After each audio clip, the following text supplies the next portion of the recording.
From orbit, the Earth at night reveals something extraordinary. Cities blaze like constellations, bright nodes connected by luminous threads of light. Highways pulse. Data streams invisible to the eye move faster than thought itself, carrying the conversations of billions across fiber and wave. And if you could somehow perceive it all at once, the simultaneous firing of every screen, every signal, every synchronized heartbeat in a stadium crowd, you might see something that looks less like civilization and more like synapses. The Earth is beginning to think, not metaphorically, not as poetry meant to inspire, but never to be taken literally. Something is emerging from the entanglement of human minds, technologies, and shared attention, a layer of consciousness wrapping itself around the planet like atmosphere. Nearly a century ago, a Jesuit priest and paleontologist named Pierre Teilhard de Chardin gave it a name, the noosphere, the sphere of thought. He proposed that just as the geosphere gave rise to the biosphere, the realm of living things, so too would the biosphere give birth to something unprecedented, a thinking envelope, woven from the collective awareness of humanity itself. We stand now at the threshold of that emergence, though most of us don't yet recognize what we're part of. Every connection we make, every idea we share, every moment of empathy or understanding contributes to something vast, learning to know itself. The question that haunts this exploration is simple and staggering. If consciousness can arise in individual brains, why shouldn't it arise in networks of brains? If neurons firing together create a mind, what happens when minds begin firing together? This isn't prophecy, it's not spiritual bypassing or technological utopianism. It's an invitation to consider what the evidence, scientific, philosophical, and experiential, might be quietly revealing, that your thoughts may not be entirely your own, that awareness itself might be the connective tissue binding all life into a single, unfolding intelligence. What follows is exploration, not doctrine, a tracing of patterns that converge from neuroscience, mysticism, and the strange mirror of technology we've built around ourselves. But these are questions, not answers. This video asks whether the noosphere might be real, not whether it must be. We're interested in truth, wherever it leads, not in defending a position. If this inquiry resonates, subscribe, not because we claim to be right, but because you are drawn to asking these questions alongside us. Because if the Earth is waking up, it's waking through us. In 1925, a French Jesuit working in the fossil beds of China began to perceive something no paleontologist had articulated before. Pierre Teilhard de Chardin spent his days uncovering the skulls of ancient humans, tracing the slow emergence of consciousness from matter. But his vision extended beyond the graves. He saw evolution not as a finished process, but as a story still unfolding, one that moved in distinct phases, each building upon the last. First came the geosphere, the realm of rock, mineral, elemental forces, dead matter organizing itself according to physics and chemistry. Then, billions of years later, the biosphere erupted, a living film spreading across the planet's surface. Cells, forests, oceans, teeming with sentience. Life recognizing itself through hunger, reproduction, adaptation. But Teilhard sensed a third transformation beginning, subtle and immense. He called it the noosphere, from the Greek nous, meaning mind, the sphere of human thought, culture, and collective awareness, layering itself over biology just as biology had layered itself over stone.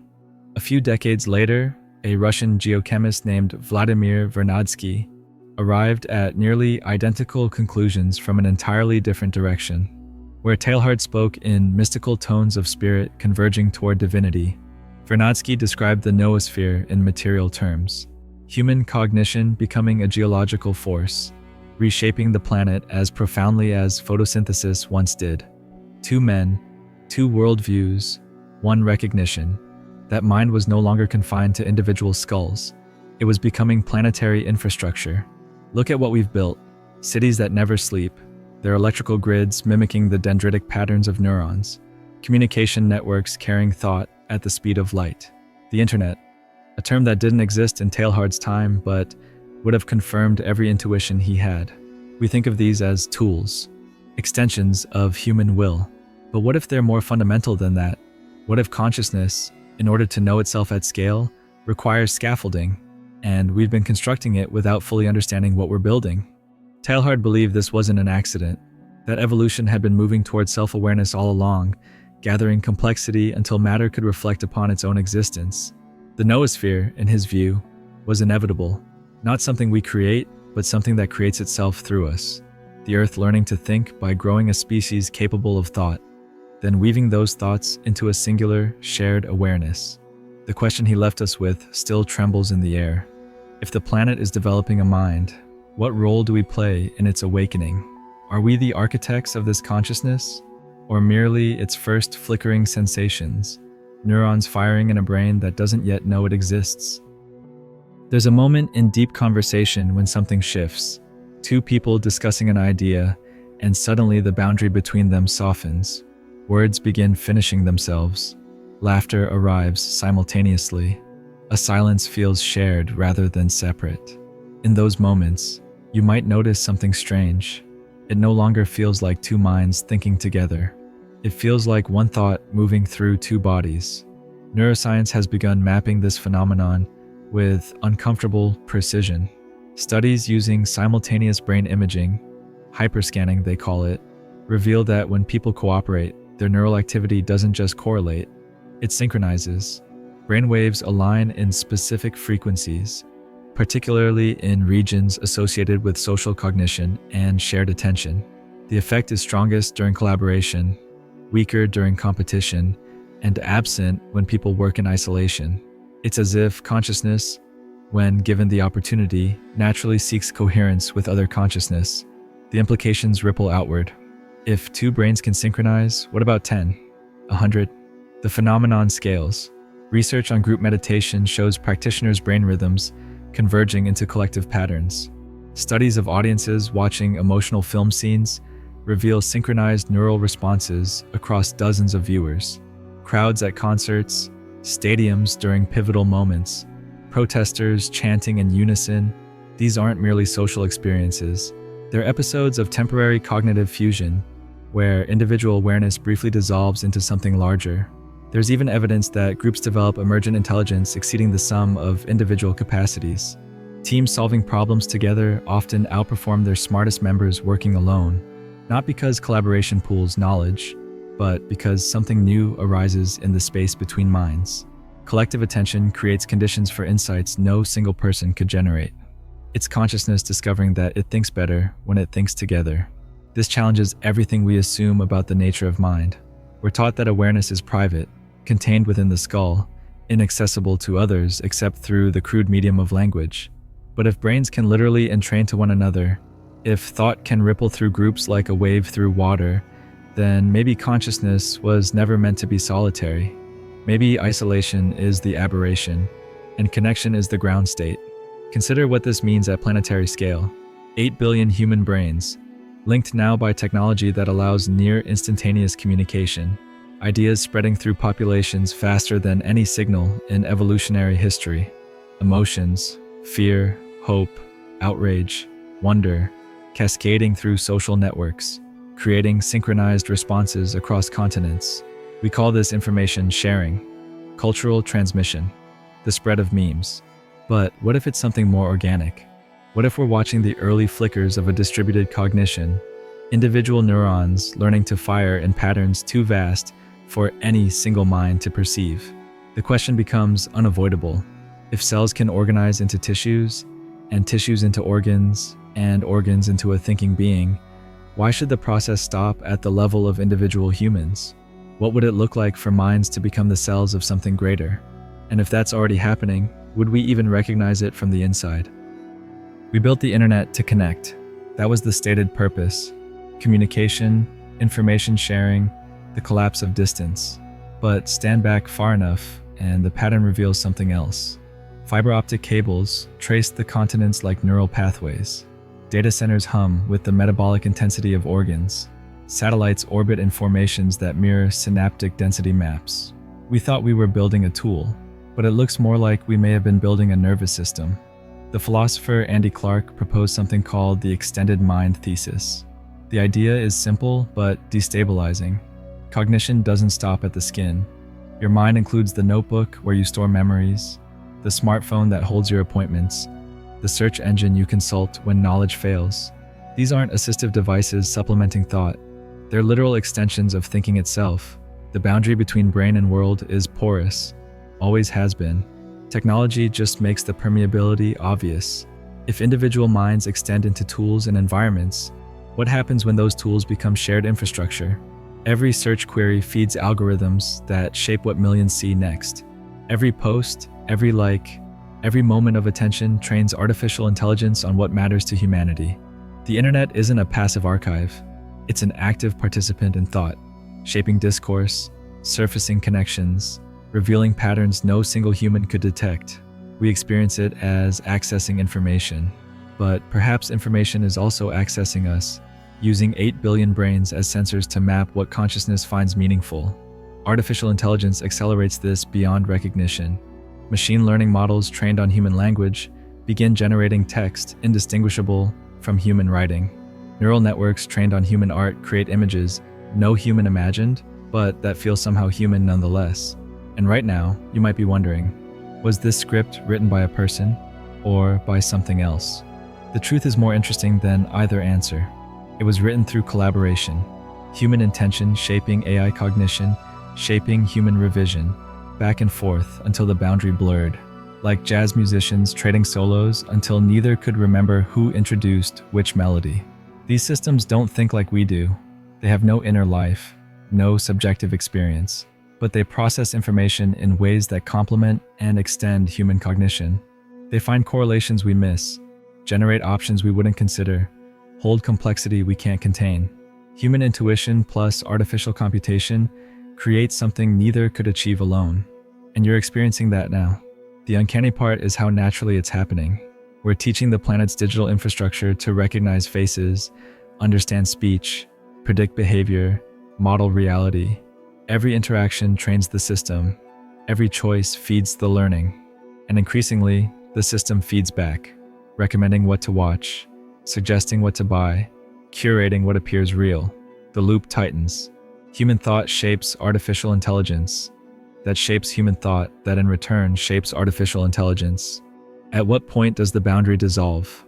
At what point does it become a single cognitive process, distributed across biological and silicon substrates? Teilhard couldn't have foreseen this specificity, but he anticipated the trajectory. He imagined humanity's thoughts weaving together into a unified field of awareness. He just pictured it happening through spiritual evolution, not server farms. The mechanism matters less than the result, a layer of processing draped over the planet, integrating input from billions of nodes, learning, adapting, and becoming something no individual mind designed or controls.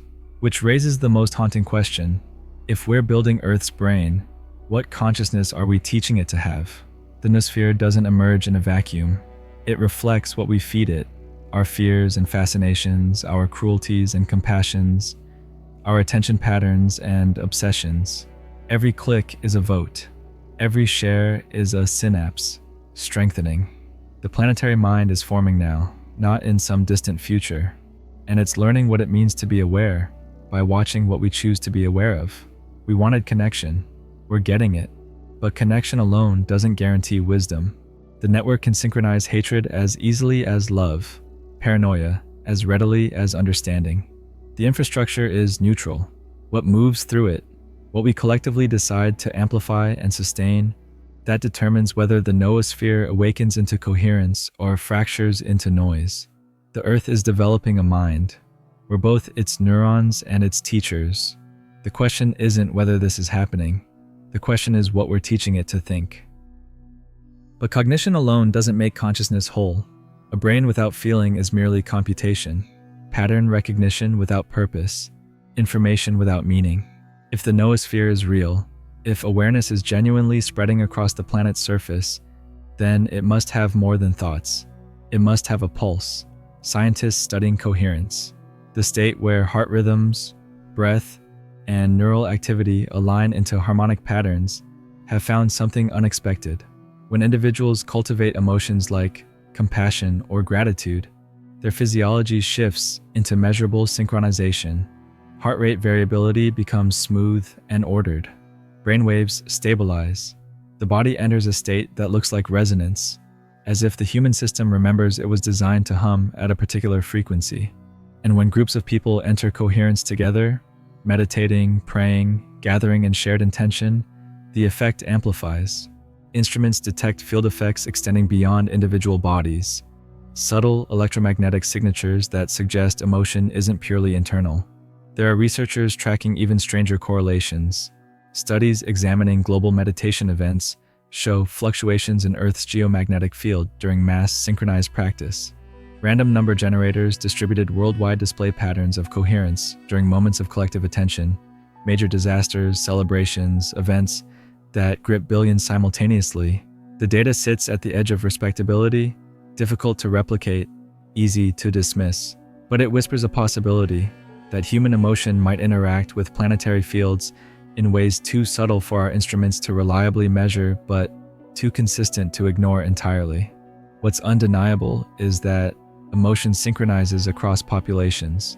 Fear ripples through social networks faster than facts. Grief, when shared, creates bonds that persist for generations. Joy in crowds becomes contagious, amplifying beyond what any individual brought to the gathering. These aren't metaphors, they're measurable cascades, physiological states transferring through proximity, attention, and empathy. Mirror neurons fire when we witness another's pain or pleasure, collapsing the distinction between self and other at a neurological level. We literally feel each other's feelings, not through mystical channels, but through the ordinary miracle of embodied awareness, recognizing itself in another body.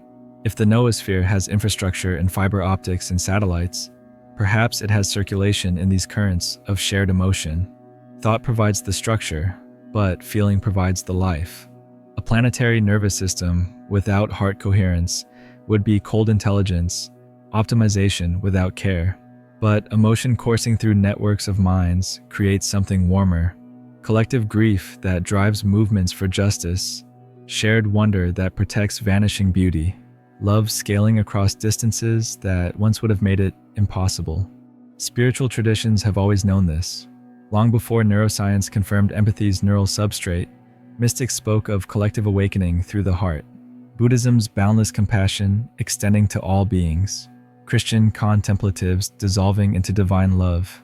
Sufi ecstatics whirling into union with the beloved.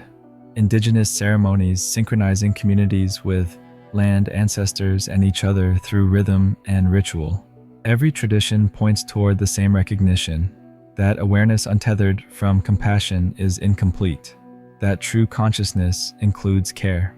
Perhaps this is what the noosphere needs most urgently, not more data or faster processing, but the cultivation of coherence. Not the cold coherence of synchronized machines, but the warm coherence of hearts remembering they beat in relationship. When enough humans choose empathy over indifference, presence over distraction, the quality of the collective field shifts through resonance. One nervous system calming, allowing others to relax into rhythm.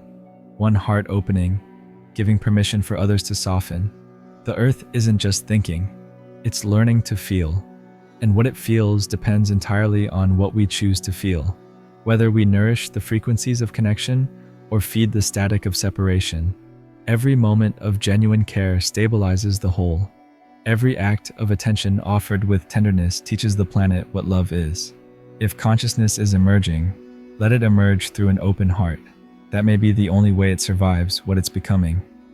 Teilhard saw it from the beginning, though he died before computers existed.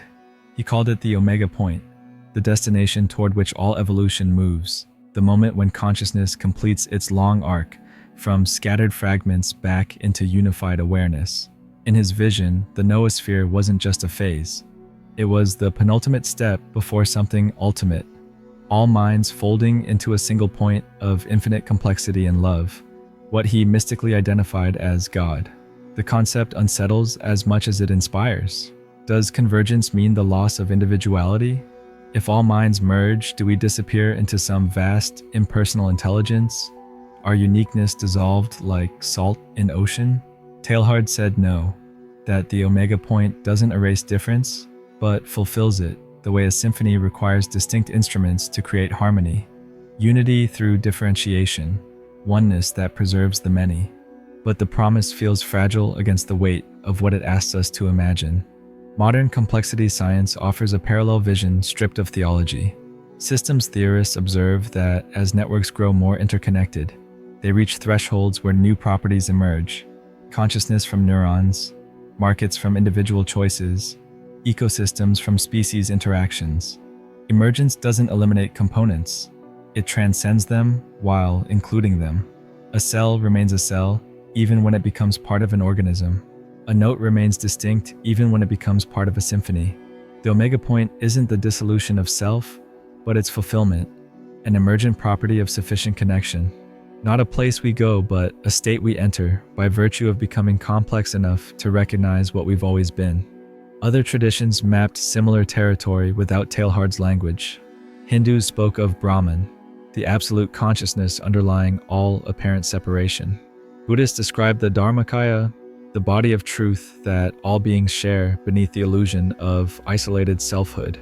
Mystics across centuries reported the same realization in moments of grace, that the boundary between self and other is conceptual, not fundamental, that awareness doesn't belong to individuals, but expresses itself through them, the way ocean expresses itself through waves, each wave unique, temporary, convinced of its separation, until it recognizes it's been ocean all along.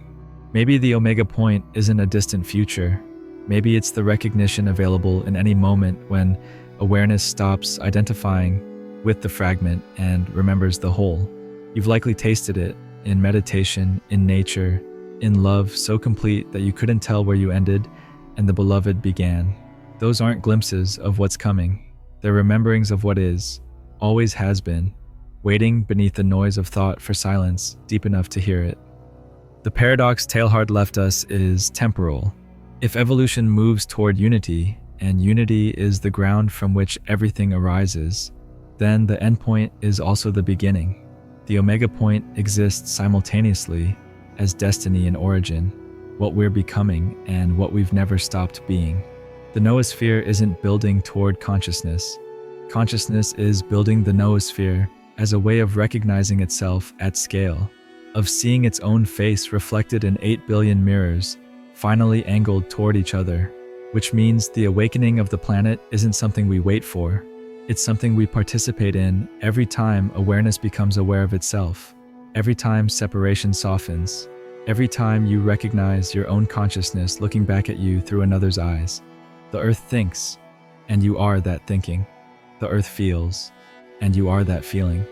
The earth awakens, and there is no one doing the awakening except this. Awareness noticing it was never absent, never divided, never anything other than whole. Teilhard died in 1955 on Easter Sunday, which would have pleased him.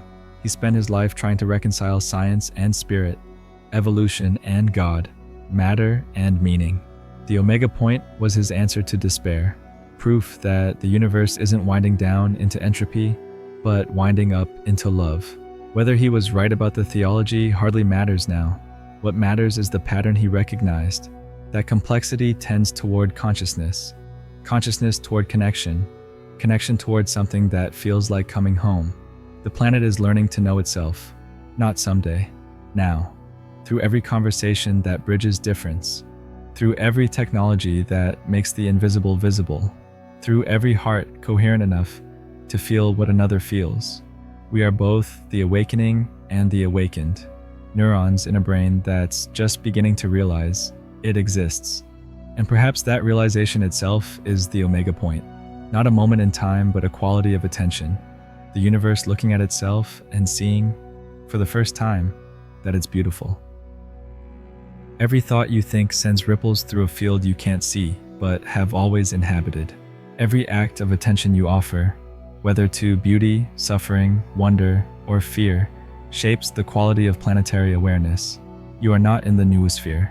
You are it, expressing itself as the particular angle of perception that only you can offer. A neuron convinced it's separate from the brain, until the brain thinks, and the neuron realizes, this thinking is not happening to me. It is happening as me.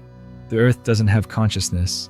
The The Earth is consciousness, wearing 8 billion faces, conducting 8 billion experiments in what it means to be aware. And when you recognize another's awareness, when empathy dissolves the boundary, when synchrony reveals that minds were never truly separate, that's not connection forming. That's the illusion of separation momentarily dropping away. So what changes when you see this? The loneliness lifts, not because you suddenly have more people around you, but because you realize you were never alone in the way you thought. Every moment of genuine attention you give to a conversation, to nature, to your own breath, is no longer just personal maintenance. It's planetary nourishment. The coherence you cultivate in your own awareness stabilizes something larger. Your clarity becomes part of Earth's clarity. Your confusion, part of its learning. This isn't pressure, it's relief. You don't have to carry the weight of being a separate self trying to fix a broken world. You're already part of the healing by virtue of being conscious. The question is only whether you'll participate deliberately, whether you'll choose presence over distraction, empathy over indifference, wonder over cynicism. Small shifts in millions of individual nodes create transformation in the whole system.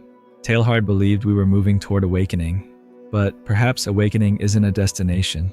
Perhaps it's the recognition that you've always been what the planet uses to know itself. That when the Earth thinks, it thinks through you. That when awareness awakens, there's no one waking except this. Consciousness remembering it was never asleep. I'd love to know. Has this exploration shifted something in how you see yourself? Drop a comment below sharing what resonated or what you're still questioning. These conversations are how the noosphere actually forms, how isolated thoughts weave into collective understanding. If you want to continue exploring consciousness at the edges of science and spirit, subscribe to the channel. We're building a community of minds willing to ask uncomfortable questions together. The only question left is whether you'll recognize yourself in what's looking back. And if you're ready to go deeper, the algorithm knows what you need next. Let it guide you to the next mystery waiting to unfold.